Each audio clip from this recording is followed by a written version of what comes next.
Well, it was easily one of the most impressive wins to date for the Carolina Panthers this season. To join me to talk more about this win, Julian Council with Locked On. Julian, first grab at this win. I mean, how impressive was this one?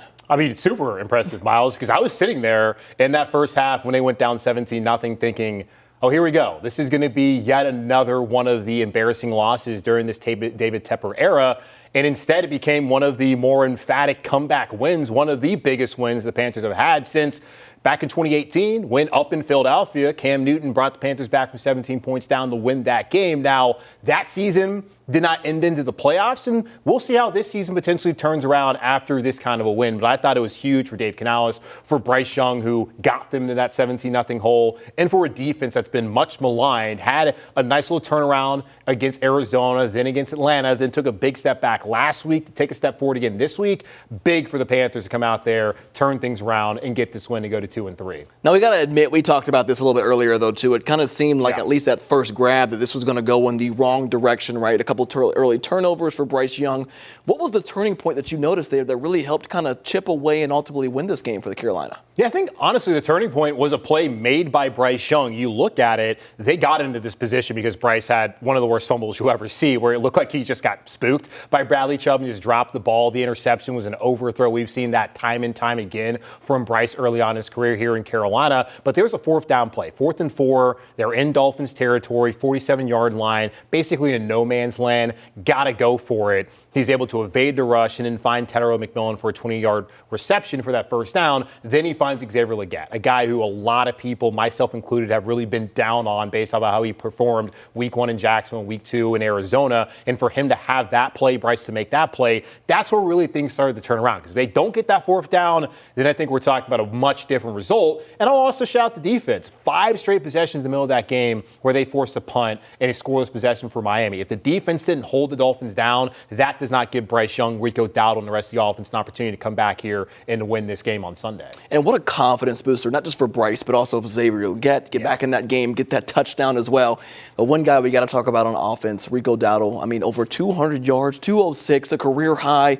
How important was he in this game? He's fantastic. And the situation that he came into here in Carolina was always going to have him playing second fiddle to Chuba Hubbard, even though he was coming off of a career year last year in Dallas, rushing for over 1,000 yards. But he's back home in the Carolinas from Asheville, close to his alma mater in South Carolina. And he had an awesome day, as you mentioned. 206 yards, which is second most by individual player in Panthers history, tied with Jonathan Stewart. D'Angelo Williams has the record, 210 back in 2012. But he was paramount. And the Panthers really have not had the kind of rushing attack I think a lot of people thought they would have with Chuba and with Rico so far this season. And for him to get 9 yards per clip, nearly a first down every time he touched it, and to really some of those drives where 53-yarder that he broke off there to get Carolina down from 17-10 to 17-13. Had that 44-yarder that gave them the lead to get down from 20, to go up 20 to 17, was huge in this game. So to come in, have the opportunity to step into that role and to almost have a record day as far as franchise-wise on the ground, he was huge for Carolina offensively. And big shout out to the offensive line, though, too, because as soon as he got those holes, I mean, he was just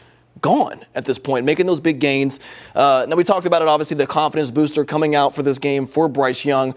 We talked about this earlier in the season, a lot of question marks and really uncertainty on really how far he could take this team with a win like this, though. I mean, that's got to change the narrative a little bit. Yeah, certainly. You got the good and you got the bad from Bryce Young today, and it's really been that Jekyll Hyde type of play that's had a lot of us asking questions of whether he can be the franchise quarterback in Carolina. And there's still 12 more games left this season to see whether he can get that consistency. And going into this game, actually, the Panthers were 1-18 in any game where Bryce Young turned the ball over. So when he turns it over, the Panthers lose. Well, until today and last year against New Orleans. So I give him a lot of credit for the plays that he made there on that drive that made it 17-7, the plays that he made on the final drive of that game where Dowdle got them kickstarted of a 16-yard run, but then had a cramp, had to go off the field. Bryce is able to find Jimmy Horn Jr., who also got an opportunity today for the first time in his career on a 4th down. He was able to find Mitchell Evans for that touchdown. Found Xavier Legette also on that drive. So you got a lot of the bad, the things that you can't have from Bryce,